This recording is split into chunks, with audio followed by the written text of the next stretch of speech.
گزرے یہ زندگی تیری رضا میں، یا رب ہم سیکھ جائیں آداب زندگی۔ الحمدللہ رب العالمین، الصلاۃ والسلام علی سید الانبیاء والمرسلین، اما بعد فاعوذ باللہ من الشیطان الرجیم، بسم اللہ الرحمن الرحیم۔ الصلاۃ والسلام علیک یا رسول اللہ وعلی آلک واصحابک یا حبیب اللہ۔ الصلاۃ والسلام علیک یا نبی اللہ وعلی آلک واصحابک یا نور اللہ۔ نبی اکرم شفیع معظم صلی اللہ تعالی علیہ وآلہ وسلم نے ارشاد فرمایا کہ جو شخص مجھ پر 10 مرتبہ درود پاک پڑھے گا، اللہ تعالی اس پر 100 رحمتیں نازل فرمائے گا۔ صلو علی الحبیب صلی اللہ تعالی علی محمد صلی اللہ علیہ وسلم، صلاۃ و سلام علیک یا سیدی یا رسول اللہ۔ صاحبزادہ اتار الحاج احمد عبید رضا اتاری المدنی دامت کاتم القدسیہ کا بڑا پیارا پروگرام آداب زندگی آپ دیکھنے کی سعادت حاصل کر رہے ہیں۔ جانشین امیر سنت انشاءاللہ ہمارے ساتھ پروگرام میں شامل ہیں، اور ہم آپ کی کالز کو اور آپ کے میسیجز کو اپنے پروگرام کا حصہ بنائیں گے۔ محرم الحرام کی مبارک ساعتیں گزر رہی ہیں، اور اس کے ساتھ ساتھ اگست کا مہینہ ہے جس میں ہمارا پاکستان کا یوم آزادی بھی ہے۔ اللہ تبارک و تعالی ہم سب کو نبی اکرم شفیع معظم صلی اللہ تعالی علیہ وآلہ وسلم کے مبارک طریقوں کے مطابق زندگی گزارنے کی سعادت نصیب فرمائے، اور ہر وہ کام جو انسان کے اخلاق کے لیے، اس کے کردار کے لیے پرابلم کا باعث بننے والا ہے، یا اسے مصیبت یا پریشانی کا شکار کرنے والا ہے، اللہ تبارک و تعالی ہمیں اس سے بچتے رہنے کی سعادت نصیب فرمائے، آمین بجاہ النبی الامین علیہ وعلی آلہ افضل الصلوات والتسلیم۔ فرمایا گیا ہے کہ کچھ لوگ وہ ہوتے ہیں کہ جو خیر کی چابیاں اور شر کے لیے تالے ہوتے ہیں، یعنی ان کے ذریعے سے خیر پھیلتا ہے اور شر یہ ختم ہوتا ہے۔ اور کچھ لوگ وہ ہوتے ہیں کہ جو شر کی چابی ہوتے ہیں اور خیر کے لیے تالے ہوتے ہیں، یعنی شر ان کے ذریعے سے پھیلتا ہے اور خیر ان کے ذریعے سے ختم ہوتا ہے۔ تو خوش نصیبی ہے ان کے لیے کہ جن کی بدولت خیر پھیلتا ہے اور شر ختم ہوتا ہے۔ اب چاہے وہ شر نظریات کے اعتبار سے ہو، چاہے وہ شر افکار کے اعتبار سے ہو، چاہے وہ شر انسان کے معاملات کے اعتبار سے ہو، یا چاہے وہ شر جسے آپ یوں کہیں کہ انسان کی طبیعت کے اعتبار سے ہو، تو اس کا بہرحال سد باب ہی ہونا چاہیے۔ اور خوش نصیبی ہے ان کی کہ جو خود کو بھی اور دوسروں کے بھی شر سے بچانے والے ہیں۔ کیا فرمائیں گے حضور؟ الحمدللہ رب العالمین والصلاة والسلام علی خاتم النبیین، اما بعد فاعوذ باللہ من الشیطان الرجیم، بسم اللہ الرحمن الرحیم۔ الصلاة والسلام علیک یا رسول اللہ وعلی آلک واصحابک یا حبیب اللہ۔ الصلاة والسلام علیک یا نبی اللہ وعلی آلک واصحابک یا نور اللہ۔ واقعی ہمیں جو ہے وہ شر پھیلنے والوں میں سے، یا شر پھیلانے والوں میں سے، یا شر پھیلنے کا ذریعہ یہ نہیں بننا چاہیے۔ واہ سبحان اللہ۔ ہمیں جو ہے وہ خیر ہی خیر والا بننا چاہیے۔ مرحبا۔ دو افراد آپ سے ایک سوال کرنا تو مجھے کہ آپ نے کہا وہ سد باب ہونا چاہیے، تو یہ کیا ہوتا ہے؟ یہ جی، اس کا علاج ہونا چاہیے، اس کو روکنا چاہیے۔ اللہ اکبر، اللہ آپ کو برکت عطا فرمائے۔ آمین۔ ابھی ہماری بھی ظاہر سی بات ہے، ابھی نگران شورا نے 2 دن پہلے ہی اس پر تربیت فرمائی ہے کہ آسان بات جو ہے وہ مبلغین جو ہے کریں، اور میری سنت بھی فرماتے ہیں، آپ بھی توجہ دلاتے ہیں، اور جانشین میری سنت کا بھی یہ ماشاءاللہ ہے سلسلہ کار۔ اللہ کرے کہ یہ مشکل الفاظ جو ہے یہ اب ڈکشنری سے محو ہوں یا نہ ہوں، بہرحال ان کی جگہ آسان الفاظ آ جائیں، یہ ہو جائے۔ مسئلہ یہ نا ظاہر ہے کہ یوں سمجھے کہ اب ایک شخص ہے وہ انگریزی پڑھا ہوا ہے، یا میٹرک کا طالب علم ہے، یا 12ویں کلاس کا طالب العلم ہے۔ اب وہ اگر کوئی عام شخص ہے اس سے اگر بات کرے گا تو ظاہر ہے کہ آٹومیٹکلی اس کی زبان سے انگلش کے کچھ الفاظ نکلیں گے، ٹھیک ہے، انگلش کے بھی نکلیں گے، کچھ مثال جو ہے نا وہ میتھس سے نکلیں گی، کچھ مثالیں جو ہے نا جغرافیہ کے والے سے نکلیں گی، تو وہ ہر جگہ جو ہے نا کچھ نہ کچھ اسی طرح کے جو ہے نا وہ کیا کہتے ہیں مثالیں دیتا جائے گا۔ اب سامنے والا میرا بھائی ہے، وہ تو سمجھے گا ہی نہیں۔ اب جو کہ ہم الحمدللہ الکریم جو ہے وہ ظاہر ہے کہ درس نظامی کیے ہوئے ہیں، تو ذرا کہ ہماری اردو اور ہم نے جو کتابیں پڑھی ہیں اس میں ذرا یہ چیزیں ہیں. میں ایک بار جو ہے وہ یہ تھا KPK میں، اور ان دنوں جو ہے وہ میں شاید باہر شریعت تھا، رمضان کا جدول تھا، یہ تقریباً بات ہوگی 2004 کی. اللہ اکبر. تو اس وقت وہاں کوئی تھے عالم صاحب یا کسی جامعہ کے محتمم صاحب تھے جی یا استاد تھے. تو انہوں نے کہا کہ یار مسئلہ تو یہ کہ باہر شریعت جو نا ہمارا مولوی بھی نہیں پڑھ سکتا. اللہ اکبر. اب دیکھیں کہ آپ دوسری باہر شریعت اٹھائیں اور ایک باہر شریعت جو المدینہ العلمیہ کی طرف سے آئیے آپ اٹھائیں، دونوں میں آپ کو فرق ملے گا. ایسی بات. یعنی فرق ان مانو کر کہ جو مشکل الفاظ ہے ان کے جو معنی لکھے ہوئے ہیں. اچھا دوسرا یہ کہ حوالہ جات اور سب لکھے ہوئے ہیں. اچھا تیسرا یہ کہ مسئلہ وائز، اب مثال کے طور پہ نماز فرض ہے، نماز فرض ہے، یہ تین کیا بولے تین کلمات ہیں یا تین کلمے ہیں، ایسی تین بات. کلمے، ٹھیک ہے. تو اب یہ پورا ایک جملہ بن گیا، صحیح. ٹھیک ہے. اب کیا ہے یہ مسئلہ نمبر 1 کہ نماز فرض ہے.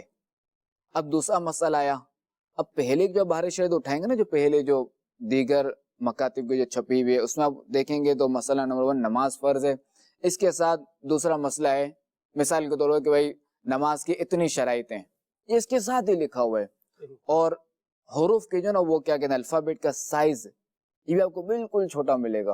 ایسی بات. تو اب یہ ظاہر ہے کہ امیر سنت کی یہ سوچ ہے، امیر سنت کا یہ ذہن دینے کی برکت ہے کہ مدینہ العلمیہ ظاہر ہے کہ اسی پر جو نا وہ کوشش کرتا ہے کہ چونکہ ہمیں اپنا پیغام پہنچانا ہے جی. نہ کہ ہمیں جو اپنی علمیت کا سکہ بٹھانا ہے. ایسی بات. جب پیغام پہنچانا ہے، اب مثال کے طور آپ نے جو اپنا مال بیچنا ہے، بڑے سے بڑا جو ہے نا وہ انگلش بولنے والا ہو، اچھے اچھے جملے بولنے والا ہو، وہ ان جملوں کے ذریعے جو اپنا مال بیچ کے بتا دے کسی عام شخص کو، تو لازمی طور پہ جب اس کے پاس کوئی ایسا خریدار آئے گا تو وہ اسی کی زبان میں اس سے بات کرے گا، اسی کی زبان میں اس کو سمجھائے گا، بالکل اپنے آپ کو جو اسی کے برابر لے کر آئے گا اور اس کو سمجھائے گا، کیونکہ اس نے اپنا مال بیچنا ہے. جب اس نے اپنا مال بیچنا ہے تو ہم نے جو ہے وہ بلغوا عنی ولو آیا، ہم نے اس پر عمل کرنا ہے. سبحان اللہ. ہمیں ظاہر ہے کہ وہ قرآن و حدیث کی باتیں پہنچانی ہے، ہمیں جو ہے نا وہ سنت عام کرنی ہے، ہمیں جو نیکی کی دعوت عام کرنی ہے. جب ہمیں نیکی کی دعوت عام کرنی ہے اس کے ذریعے جو ہمیں اپنی قبر روشن کرنی ہے اور آخرت میں ہم چاہتے ہیں کہ ہمارا بیڑا پار ہو، تو ظاہر ہے کہ یہ دنیاوی مال سے تو بہت ہی بڑھ چڑھ کر ہے، یہ تو لاجواب ہے. جو ہمیں یہ کرنا ہے تو پھر ظاہر ہے کہ ہمیں بالکل اس طرح کی گفتگو کرنی ہے ایز پر کنڈیشن. جی. اگر سامنے والا شخص ایسا ہے تو پھر ظاہر ہے کہ ہم اس کے مطابق بات کریں گے انشاءاللہ کریں گے. اور سامنے والا شخص اگر میرا بھائی جیسا ہے ویسے ہی میری طرح تو ٹھیک ہے، اس سے ہم اسی کے مطابق بات کرنی چاہیے. اللہ آپ کو زندگی عطا. آمین. مرحبا. کال دیتے ہیں، آگے بڑھتے ہیں. جی. میرا سوال یہ ہے کہ سید کسے کہتے ہیں، ارشاد فرما دیجئے. سید لفظ نہیں ہے، سید. سید کے معنی جو نا یہ سردار ہیں ویسے تو، مگر پاک و ہند میں اور یہ کیا کہتے ہیں یہ بر صغیر پاک و ہند میں جو نا وہ سید جب بھی کہا جائے گا تو اس سے مراد لی جائے گی آل رسول، سبطین رسول، حسنین کریمین کی اولاد میں سے جو ہے نا، سبطین کریمین یا حسنین کریمین کی اولاد میں سے ان کو سید ہمارے یہاں عرف میں کہا جاتا ہے. جبکہ دیگر ممالک میں جیسے عرب ممالک کو آپ لیں گے تو وہاں جو ہے وہ آل رسول کو، سید زادوں کو جو ہے وہ وہاں کہا جاتا ہے شریف، اور ہمارے یہاں شریف کسی اور کو کہا جاتا ہے، جبکہ وہاں شریف سے مراد جو ہے وہ سید زادے لے جاتے ہیں. اچھا عرب ممالک میں جو ہے نا وہ عام شخص کو جو بھی تھوڑا سا یعنی ذی عزت ہو، جیسے ہم کہتے ہیں نا حضرت، جناب، جی. تو وہاں جو ہے نا اسے سید کہا جاتا ہے. صحیح. ٹھیک ہے. مرحبا. جی. کال. میرا سوال یہ ہے کہ اگر کوئی سید نہ ہو تو خود کو سید کہتا ہو اور کہلواتا ہو، اس کے بارے میں کیا رہنمائی ہے؟ جزاک اللہ خیر. واقعی کہ اگر کوئی شخص سید نہیں ہے اور اس کے باوجود اپنے آپ کو سید کہتا ہے، اپنی طرف جو ہے نا جھوٹی نسبت کرتا ہے، تو وہ تو ظاہر ہے کہ ملعون ہے، یعنی لعنت کیا گیا ہے، اور نہ ہی اس کا فرض قبول ہے نہ ہی نفل. اللہ اللہ پاک کے پیارے اور آخری نبی محمد عربی صلی اللہ تعالی علیہ وآلہ وسلم فرماتے ہیں، جو کوئی اپنے باپ کے سوا کسی دوسرے یا کسی غیر والی کی طرف منسوب ہونے کا دعویٰ کرے تو اس پر اللہ پاک، فرشتوں اور سب لوگوں کی لعنت ہے۔ اللہ پاک قیامت کے دن اس کا نہ کوئی فرض قبول فرمائے گا اور نہ ہی کوئی نفل۔ مگر یہ یاد رہے کہ یہ سید ہونا اور نہ ہونا، ظاہر ہے کہ یہ اگر کوئی شخص ہمارے سامنے آیا تو ظاہر ہے کہ ہم اسے سید ہی کہیں گے کہ ہمارے پاس کوئی پروف نہیں ہے کہ معاذ اللہ یہ جھوٹ بول رہے ہیں۔ یعنی جو ہمارے سامنے آگے بتا رہا ہے کہ میں سید ہوں، تعارف کرا رہا ہے، ہم نہیں جانتے اسے، جی جی تو پھر ہم اس کی بات کا اعتبار کریں۔ بات کا اعتبار، ٹھیک، ظاہر مسلمان ہیں، ہم کیسے نہیں بدگمانی کریں گے جھوٹ بول رہے ہیں، صحیح، جب تک ہمارے پاس کوئی واضح قرائن نہ ہو، وہ ایک الگ چیز ہے۔ تو خیر اگر اس طرح ہے ہمارے سامنے تو ہم ظاہر ہے کہ وہی کہ اس کے ہم جو ہے وہ جھوٹا نہیں کہیں گے، چونکہ یہ معاملہ جو ہے اس کا اور اللہ تبارک و تعالیٰ کا ہے، ٹھیک ہے، اللہ پاک کا ہے۔ صحیح۔ لیکن اگر کسی کا پتہ ہو، جیسے بعض لوگ رہتے ہیں کمیونٹی میں رہ رہے ہیں، محلے میں رہ رہے ہیں، پتہ ہے پہلے یہ تو فلاں برادری سے ہے، لیکن بعد میں کچھ جیسے شہرت ہو جائے یا کوئی حلیہ اپنا ایسا بنا لے اور پھر اپنے نام کے ساتھ سید بھی جو ہے وہ لگا لے، تو پھر کیا کریں گے؟ ہاں اگر وہ سید بن بیٹھا ہے تو پھر تو ظاہر ہے کہ وہ لعنت کا مستحق ہے، فاسق ہے، صحیح، پھر اس کی تعظیم تو نہیں کریں جھوٹا ہے، گے، نہیں ٹھیک ہے۔ لیکن جس کے بارے میں معلوم ہو کہ یہ پہلے کچھ، یہ حقیقت میں کچھ اور ہے لیکن اب یہ بن بیٹھا ہے، بڑا جو نسب کی تعظیم کرے گا حضور، جیسے کوئی آ کے بتا رہا ہے میں سید ہوں بالکل اور کوئی اس کی اگر تعظیم کر رہا ہے تو وہ انشاءاللہ فیض پائے گا۔ فیض پائے گا۔ اور امیر سنت کا یہ انداز دیکھا ہے کہ سادات کے ساتھ خیر خواہی کا بالکل امیر سنت کا ایک بڑا یہ رجحان بھی ہے اور خیر خواہی بھی ہے اور پھر عزت افزائی بھی ہے۔ اور مجھے ایک اور جملہ بھی کہنے دیں کہ سیلف جو رسپیکٹ ہوتی ہے، عزت نفس، اس کی حفاظت بھی ہے۔ بالکل جیسے شیخ طریقت امیر علیہ سنت دامت قدم القدسیہ کا معمول مجھے کئی سالوں سے معلوم ہے کہ آپ سادات کے لیے قربانی کے جانور بھی بھیجتے ہیں، بکرے بھی بھیجتے ہیں، اور اس کے ساتھ ساتھ جو ہے وہ اس کی جو کٹائی ہوگی اس کی رقم بھی دیتے ہیں، یعنی گوشت بنے گا، سارے کام ہوں گے، گھاس وغیرہ کھانا پلانا سب، اللہ اکبر، پلانا تو نہیں کھانا، جی، تو یہ اس کے لیے اخراجات بھی بھیج رہے ہیں۔ لیکن آج تک کسی سید کی اس طرح سے ویڈیو اس کا چہرہ نہیں دکھایا کہ جی یہ وہ سید ہے کہ جس کو امیر علیہ سنت نے یہ کچھ جو ہے وہ فراہم کیا ہے، یعنی دیا بھی ہے اور بھرم بھی رکھا ہے۔ نہ ہی کسی سید کا، نہ ہی کسی غیر سید کا، ظاہر ہے امیر سنت کی طرف سے غیر جو سادات ہوتے ہیں ان کے یہاں بھی جاتا ہے۔ اللہ اکبر۔ اب چونکہ ویڈیو دکھانے میں یا یہ دکھانے میں وہ ہوتا ہے نا کہ جیسے یہ تحفہ دے رہے ہیں اور پھر جو ہے وہ یہ تصویر کھنچ رہی ہے، جی اس کے تو ظاہر ہے کہ بعض لطائف بھی گھوم رہے ہوتے ہیں، لطیفے جی کہ بچے یوں کھیل رہے ہوتے ہیں، وہ ہو سکتا ہے کہ یہ جھوٹی کہانی ہو، یہ ہو سکتا ہے سچ ہو،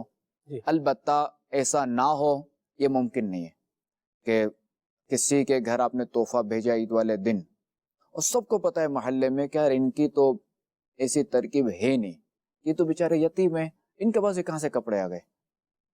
اب پھر جب پتا چلے گا کہ اب بچے یہ نئے کپڑے پہن کے نکلے اور یہ پتا چلا بھائی تو اخبار میں یوں آیا تھا یا علاقے میں یوں آیا تھا، وہ فلاں شخص نے یوں دیے تھے، وہ باقاعدہ یوں جم گٹھے میں دیے، تو ظاہر ہے کہ پھر ان کو تو گزرے گی نا بچوں پہ، اچھا دیکھو ہمیں تو ہمارے ماں باپ نہیں دے، تمہیں تو فلاں نے دیے، خیرات میں ملے۔ تو یہ کہ جب صدقہ دیں، کسی کو تحفہ دیں، کسی کی مدد کریں تو اس طرح کریں کہ دوسرے ہاتھ کو پتہ نہ ہو۔ اللہ اکبر، اللہ اکبر، سبحان اللہ۔ اللہ ہمیں بھی یہ اچھے انداز اپنانے کی سعادت نصیب فرمائے، آمین۔ جی کون؟ جی میرا یہ سوال ہے کہ یہ چچا، ماما، نانا، دادا، بابا، یہ دو لفظ ملتے ہیں تو ایک رشتہ بن جاتا ہے اور میٹھے رشتے ہیں یہ، تو ان کے بارے میں کتابوں میں کیا لکھا ہے، ان کی حکمت کیا ہے دو لفظ ملنے سے، اور پھر پھوپھی زاد، چچا زاد، مامو زاد، یہ زاد لفظ کی میننگ کیا ہے، اس حوالے سے بھی آپ ہمیں بتائیں، جزاک اللہ۔ زاد کا معنی ہے بیٹا، صحیح، صاحب زادہ، صحیح، صاحب کا بیٹا، بیٹا، صحیح، چچا زادہ، وہ چچا زادہ سے ہو گیا چچا زاد بھائی، یعنی صحیح، چچا کیا، چچا کا بیٹا جو کہ میرا کزن ہے، میرا بھائی ہے، صحیح، ایک تو ہے۔ دوسرا یہ کہ چچا اور ماموں، یہ ظاہر ہے کہ وہ چچا اور بھتیجے کے درمیان یہ ذوی الارحام کا رشتہ ہے، اس طرح ماموں اور بھانجے کے درمیان بھی یہی ذوی الارحام کا رشتہ ہے۔ جیسے کہ مثال کے طور پر ماموں نے بھانجے کو کوئی تحفہ دیا اس نے قبضہ کر لیا تو اب ظاہر ہے کہ یہ تو ہبہ تام ہو گیا، تو یوں سمجھ لیں۔ اسی طرح بھانجے نے اگر ماموں کو تحفہ دیا تو اس میں بھی ہبہ تام ہو گیا، اب وہ اسے لے نہیں سکتا، لے گا تو وہی غصب کا حکم ہوگا۔ ٹھیک ہے، اسی طرح پھوپھی اور خالہ صحیح اور نانا اور نانی تو سر سب کو پتہ ہی ہے۔ صحیح۔ بڑا یہ فلسفیانہ سا سوال تھا، آپ نے اس کا جواب کیا خوب جواب دیا ماشاءاللہ۔ میں تو ابھی سوال میری تو یوں بولے سمجھ میں بھی نہیں آیا ابھی، یہ بھی ہوتا ہے بعض اوقات بندے کو کوئی چیز سمجھ میں نہیں آ رہی ہوتی، تو ایسی صورت میں بندہ کیا کرے؟ جیسے ایک بندہ ایک بات کر رہا ہے، وہ اس کی بات کو اگر دوسرا نہیں سمجھ پا رہا تو جو سننے والا ہے اس کو کیا جو ہے وہ ذہن رکھنا چاہیے یا اس کو اپنی سوچ کیا رکھنی چاہیے؟ سننے والوں کو سمجھ نہیں آئے تو بتا دے کہ میری سمجھ میں نہیں آیا سوال، اور کیا۔ مدینہ مدینہ، واہ جی واہ، چنانچہ کیا بات، یوں ہے کوئی یوں ہے تو صحیح صحیح، زبردست۔ یا دوبارہ پوچھ لے دوبارہ پوچھ لے کیا مراد ہے مدینہ مدینہ، یا کچھ دیر سوچ لے، ٹھیک ہے، اپنے اوپر ہی غور کر لے، اپنے پر غور کر لے۔ مدینہ مدینہ، مرحبا جی۔ ماشاء اللہ سلسلہ آداب زندگی جاری و ساری ہے۔ میرا جانشین اتار کی بارگاہ میں یہ سوال ہے کہ ہم بعض اوقات بڑوں کی صحبت میں بیٹھتے ہیں اور ہمیں بڑوں سے کیا سیکھنا چاہیے؟ برائے کرم جواب عنایت فرما دیجیے۔ اب دیکھیں یہ بڑے سے مراد کیا ہے، ایک تو یہ، ٹھیک ہے، اور ظاہر ہے کہ ہمیں ذرا اس نے ظن نہیں رکھنا چاہیے کہ یعنی بڑے یہ ان کی صحبت میں بیٹھتے ہوں گے کہ جو ایک اچھے اخلاق والے ہی ہوں گے، تو ذرا جو ہمیں ذرا علماء کی صحبت میں بیٹھنا چاہیے۔ صحیح، اور دوسرا یہ کہ جو اپنے بڑے ہیں جیسے دادا ہو گئے، والد ہو گئے، تو ان سے ظاہر ہے کہ ایک تو یہ کہ ان کا ادب بھی کرنا ہے، جی، اور والد کو ہم نے دیکھنا ہے کہ یہ اپنے والد کا کیسا ادب کرتے ہیں، تو ہمیں اس سے یہ سیکھنا ہے کہ دیکھیں کہ میرے والد اپنے والد کا کیسا ادب کرتے ہیں، تاکہ یہ بھی اپنے باپ کا اس طرح ادب کرے۔ صحیح اچھا میرے والد کا میرے چچا کے ساتھ کیا سلوک ہے، صحیح، تاکہ میں بھی اپنے بھائی کے ساتھ ایسا سلوک کروں۔ میرے والد کا اپنی بہن کے ساتھ کیا سلوک ہے، اس کی پھوپھی بھی نا، تو میں بھی اپنے بہن کے ساتھ ایسا سلوک کروں۔ مرحبا، اور پھوپھی کے ساتھ جو سلوک ہے نا، بہن کے ساتھ سلوک، تو اس کے تو ظاہر ہے کہ جو انہیں بہنوں کے ساتھ اچھا سلوک کرتے ہیں تو ان کو کبھی تنگ دست نہیں دیکھا، کبھی دیکھا بھی نا ان کا تازہ یوں ڈوبنے لگا، معاشی طور پہ تو اٹھ جاتا ہے۔ واہ واہ واہ، سبحان اللہ، کیا خیر بہن ہو یا کوئی بھی ہو، ہمیں غریبوں کی مدد کرتے رہنا چاہیے، مدینہ مدینہ، اللہ مرحبا، دینے والے۔ کیا بات ہے، اور مدد وہی کہ ایک ہاتھ سے دیں دوسرے ہاتھ کو پتہ نہ ہو، ویسے الٹے ہاتھ سے لینا دینا جو ہے نا وہ سنت نہیں ہے، جی، اس کو پتہ بھی نہ چلے نا۔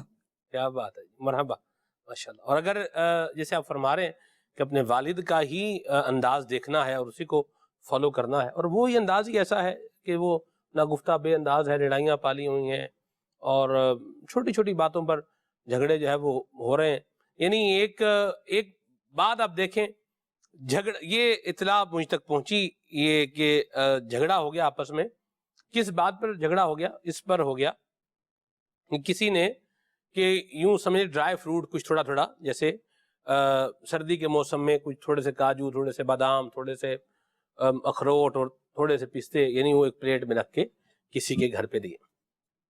اب جس نے لیے ہیں اس نے کہا اچھا ماشاءاللہ آپ لوگوں کے گھر بھی ڈرائی فروٹ آ گیا، اس نے یہ کہہ کے وہ لے لیے۔ اب جس نے دیے ہیں نا، اب وہ یہ ہے لے بھی، یہ تو ہمیں طنز مار رہے ہیں، یہ تو ہمیں جو ہے وہ نشتر چب ہو رہے ہیں۔ تو اس طرح کے موقع کے اوپر آپ جو ہے وہ کیا فرمائیں گے؟ ایک طرف یہ انداز ہم دیکھ رہے ہیں بڑوں کا، اور پھر کیا فالو کریں اس کو، ہم کیا فالو کریں، بڑے کیا فالو کریں اس کو؟ دیکھیں الشاذ کالمعدوم، اگر اس طرح کا معاملہ ہو تو بالفرض اگر والد نے ایسی حرکت کی بھی تو ظاہر ہے کہ ہمیں مطالعہ کرنا ہے اپنے آقا علیہ الصلوۃ والسلام کی سیرت، مدینہ مدینہ، کہ ہمارے آقا کی سیرت میں کوئی خامی نہیں، صحیح، جو ان کے ہیں وہی جو ہے نا، وہ سمجھو کہ جو انہوں نے کام کیا نا وہی سمجھو اخلاق کے اعلیٰ سے اعلیٰ، اعلیٰ سے اعلیٰ درجہ ہے، سبحان اللہ، ٹھیک ہے۔ ہم اس کو جو ایک ہلکا سا بھی اپنا لیں تو ہمارے لیے جو ہے نا وہ کامیابی کا راستہ ہے، ہمارے لیے کامیابی ہے۔ جی، اب اگر خدا نہ خاصہ ایسا معاملہ ہے تو ہم ظاہر ہے کہ ہم یہ دیکھیں گے کہ اخلاقان کریم، ہمارے آقا علیہ الصلوۃ والسلام کے اخلاق کریمانہ اس میں کیا ہے۔ اگر اس سے یہ معاملہ اگر ٹکرا رہا ہے تو ہم ظاہر ہے کہ بارگاہ رسالت ناظری دیں گے، مدینہ مدینہ، اور یہ کہ والد کے ہم یہاں بے ادبی بھی نہیں کریں گے، چونکہ ہمیں والد کی اطاعت کا حکم ہے۔ ماشاء اللہ، ہم البتہ وہ اگر شریعت کی خلاف ورزی کے اگر والدہ کا حکم کرتے ہیں والدین تو پھر ایک الگ چیز ہے کہ وہ ہم نہیں مانیں گے، ٹھیک ہے، اس میں نہیں مانیں گے، چونکہ لا طاعۃ فی معصیۃ الخالق۔ مدینہ مدینہ، مرحبا جی۔ میرا سوال یہ ہے کہ محبت صحابہ اور اہل بیت کیوں ضروری ہے؟ ہاں کیوں ضروری ہے، وہ زبردست آپ کا سوال ہے کہ دیکھیں کہ صحابہ کرام علیہم الرضوان سے محبت جو ہے اور اہل بیت سے محبت کرنا، یہ بھی حضور علیہ الصلوۃ والسلام ہی سے محبت کرنا ہے۔ صحابہ کرام سے محبت کرنا، حضور علیہ الصلوۃ والسلام سے محبت، اہل بیت سے محبت کرنا، سرکار علیہ الصلوۃ والسلام سے محبت۔ اللہ پاک قرآن مجید میں ارشاد فرماتا ہے اولئک الذین امتحن اللہ قلوبہم للتقوی لہم مغفرۃ واجر عظیم۔ سبحان اللہ۔ ترجمہ کنز الایمان، یہ وہ ہیں جن کا دل اللہ پاک نے پرہیزگاری کے لیے پرکھ لیا ہے، اللہ اکبر۔ ان کے لیے بخشش اور بڑا ثواب ہے۔ سبحان اللہ۔ یہ صحابہ کرام علیہم الرضوان کی شان سبحان اللہ۔ اور اہل بیت کی عظمت کو بھی اللہ تبارک و تعالی بیان فرما رہا ہے، انما یرید اللہ لیذہب عنکم الرجس اہل البیت ویطہرکم تطہیرا۔ ترجمہ کنز الایمان، اللہ تو یہی چاہتا ہے اے نبی کے گھر والوں کہ تم سے ہر ناپاکی دور فرما دے اور تمہیں پاک کر کے خوب ستھرا کر دے۔ اللہ پاک کے پیارے آخری نبی صلی اللہ علیہ وسلم نے صحابہ کرام علیہم الرضوان کے بارے میں برا بھلا کہنے سے منع فرمایا اور ارشاد فرمایا لا تسبوا اصحابی، لا تسبوا اصحابی، یعنی میرے صحابہ کو برا مت کہو۔ اور اہل بیت اطہار کے بارے میں اللہ پاک کے پیارے اور آخری نبی محمد عربی صلی اللہ علیہ وسلم نے فرمایا یا اللہ جو ان سے محبت رکھے تو ان سے محبت فرما۔ سبحان اللہ۔ لہذا ایک مسلمان کا دل محبت صحابہ سے بھی مالا مال ہونا چاہیے اور محبت اہل بیت سے بھی مالا مال ہونا چاہیے۔ سبحان اللہ، سبحان اللہ، مدینہ مدینہ، مرحبا جی۔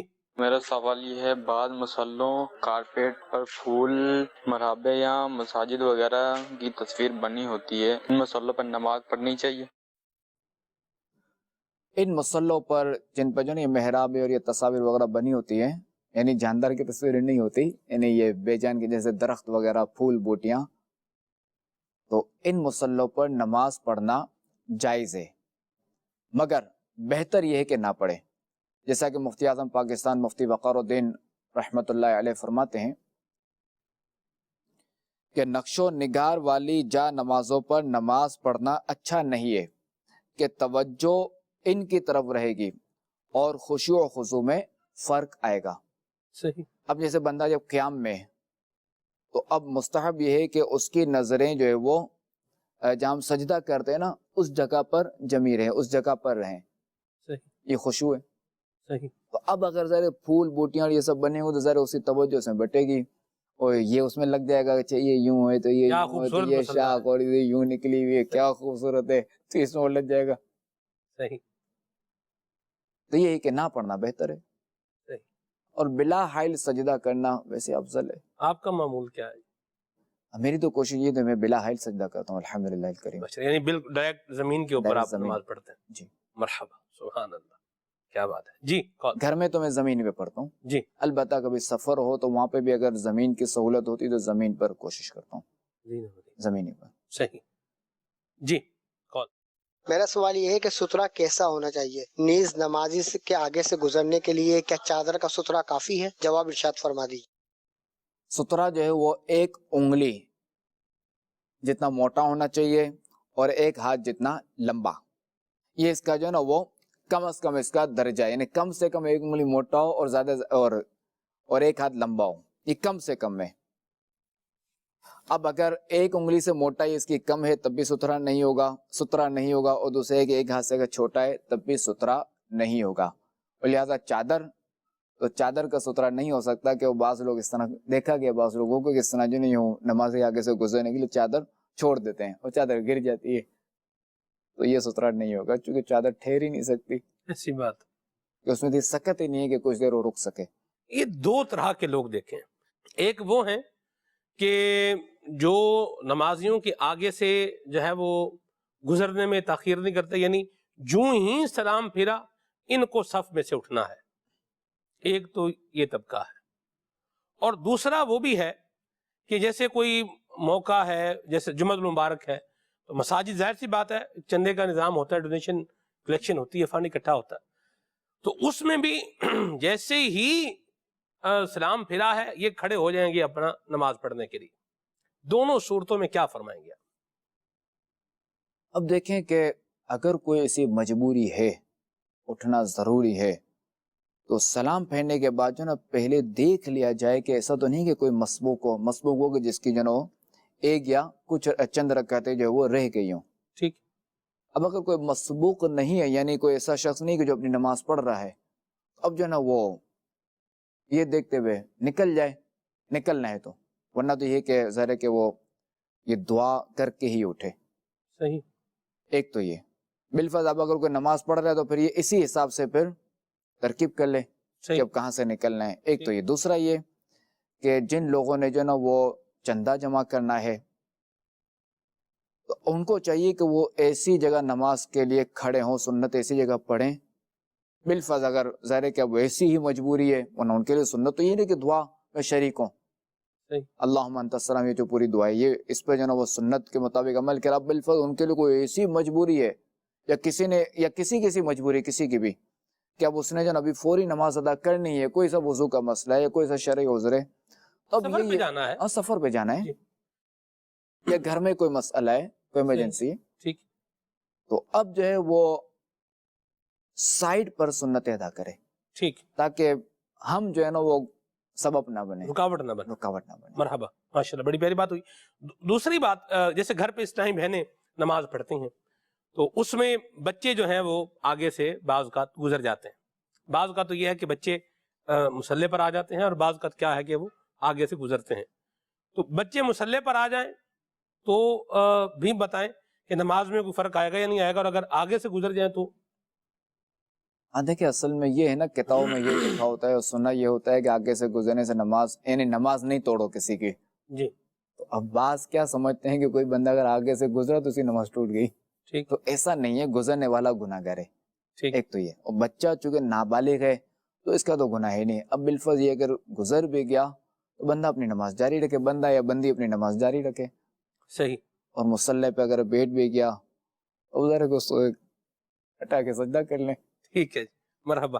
ویسے اگر جگہ مخصوص ہو جائے گھر میں نماز پڑھنے کے لیے تو ان سچویشن سے بندہ بچنے میں بالکل، وہ تو ہے نا کہ مسجد بیت بنا لیں، جی، ایک تو مستحب پر عمل بھی ہوگا، پھر ظاہر ہے کہ اس جگہ کا ادب بھی کیا جائے گا، اور وہاں پر کوئی ایسی رکاوٹ بھی ہو کہ بچے یوں آ نہ جائیں، صحیح، اسی کو ترکیب ہو، مگر چونکہ جگہ مخصوص ہوگی تب بھی بچوں کے آنے کا تو چانس رہے گا۔ صحیح، یہ تو ایک بات ہے۔ اور دوسرا ایک یہ بھی میں غور کرتا ہوں کہ والدین کو چاہیے، اب چونکہ مرد کے لیے تو ظاہر ہے کہ جماعت واجب ہے، صحیح، مرد بھی جو نا کچھ نہ کچھ رکعتیں گھر میں پڑھے، فرض کے علاوہ سنت نفل وغیرہ جو افضل ہے کہ گھر میں پڑھے، ٹھیک، تاکہ اولاد جو ہے، بچے جو اسے نماز پڑھتا ہوا دیکھیں۔ صحیح، جب نماز پڑھتا ہوا دیکھیں گے تو ادھر ان کو بھی ایک ہوگا کہ ہم بھی اسی طرح کریں۔ بچہ ذرا جو اپنے بڑوں کو دیکھے گا وہ یہی کرے گا۔ واہ جی واہ، سبحان اللہ۔ ایک ان کی ابھی سی تربیت ہو نا نماز کے حوالے سے۔ آپ کے ساتھ گھر میں اگر آپ نوافل وغیرہ پڑھ رہے ہیں تو نماز کے لیے کون کھڑا ہوتا ہے آپ کے ساتھ آ کے؟ جنید بھائی کبھی ایسا ہوا ہے نماز پڑھتے تینوں کھڑے ہوتے ہیں؟ اللہ اکبر، ماشاءاللہ، کیا بات ہے جی۔ اللہ کریم سارے گھرانے پر اپنی رحمت کا سایہ رکھے، حاسدوں، ظالموں، بد نظروں سے اللہ محفوظ فرمائے، اور اللہ ہمیں بھی یہ اچھے انداز اپنانے کی سعادت نصیب فرمائے۔ آمین۔ شور فرما رہے ہیں؟ نہیں، کال لیں۔ ہاں جی۔ میرا سوال ہے کہ نماز فجر کے لیے اٹھنے میں بہت سستی ہوتی ہے، اس کی کیا وجوہات ہو سکتی ہیں، اور کوئی ایسی بات بتائیں کہ جلدی آنکھ کھل جائے؟ جزاک اللہ خیرہ۔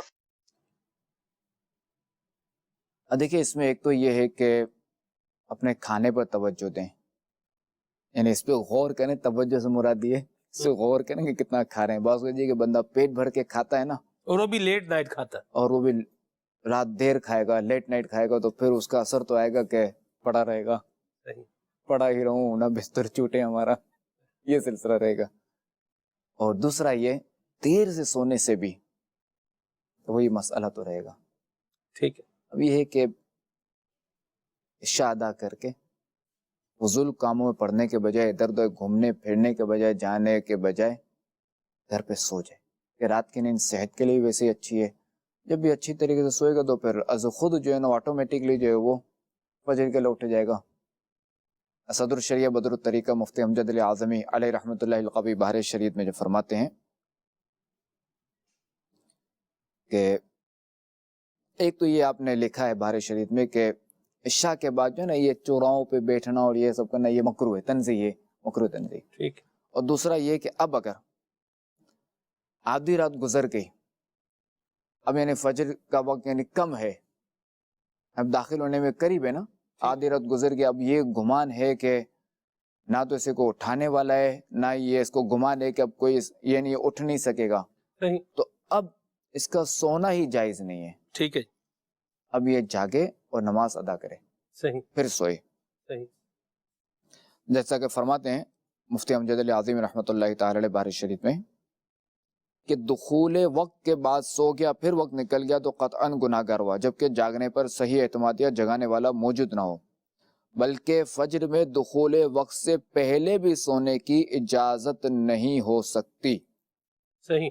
جبکہ اکثر حصہ رات کا جاگنے میں گزرا اور ظن ہے کہ اب سو گیا تو وقت میں آنکھ نہ کھلے گی. تو اب نماز پڑھ کے ہی سوئے. اب یہ کہ نماز ادا کر کے ہی سوئے. مدینہ مرحبا. پہلے نمبر پر تو آئیڈیل سچویشن یہی ہے, تو آپ نے جانشین میں سنت نے بیان فرمائی ہے صاحبزادہ تار نے کہ رات کو نماز عشاء کے 2 گھنٹے کے اندر سو جائے, اور ہمارے نیک اعمال میں بھی یہی ہے کہ 2 گھنٹے کے اندر بندہ سو جائے. جی. اچھا, دوسرا یہ کہ گھڑی وغیرہ رکھ لی جائے. جی. اب یہ ہے کہ ظاہر ہے کہ 2-3 گھڑیاں بھی رکھی جا سکتی ہیں کہ ایک پر اعتماد نہ کیا جائے. جی. اور آج کل تو ظاہر ہے کہ اسمارٹ فون ہے. جی. تو اب ظاہر ہے کہ اسمارٹ فون ظاہر ہے کہ لوگ اپنے پاس رکھ کے ہی سوتے ہیں, اس کے طبی نقصانات تو ہیں, مگر یہ کہ اگر بندہ اس کو ایروپلین موڈ پر کر دے تاکہ وہ GSM سروس اس کی بند ہو جائے, تو اب یہ ہے کہ یہ قریب رکھ کے سو, اس میں تو آپ کیا وہ 3 الارم کے یعنی 5 بھی رکھ سکتے ہیں, 6 بھی رکھ سکتے ہیں. جی. کہ 1 بجا پھر دوسرا بجا تیسرا, یہ چوتھی 5 10ویں گھنٹی بھی رکھ سکتے ہیں. سب 1-1 منٹ سے بچتے ہی جائیں گے. جی. تو یہ بھی ہو سکتا ہے. وہی ہے کہ الارم میں جو ہے نا یہ خیال رکھے کہ وہ ٹون جو ہے نا میوزیکل نہ ہو.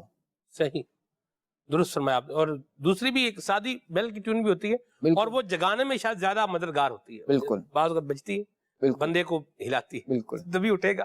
تو چلیں اللہ تبارک تعالی رحمت کی نظر فرمائے. پروگرام آپ نے دیکھا, اس حوالے سے اپنی آراء, اپنے سجیشنز یہ بھی آپ ہمیں بھیج سکتے ہیں. اور وقت جو ہے وہ اختتام پذیر ہوا.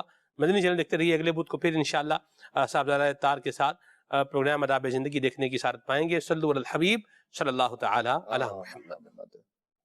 گزرے یہ زندگی تیری رضا میں, یا رب ہم سیکھ جائیں آداب زندگی.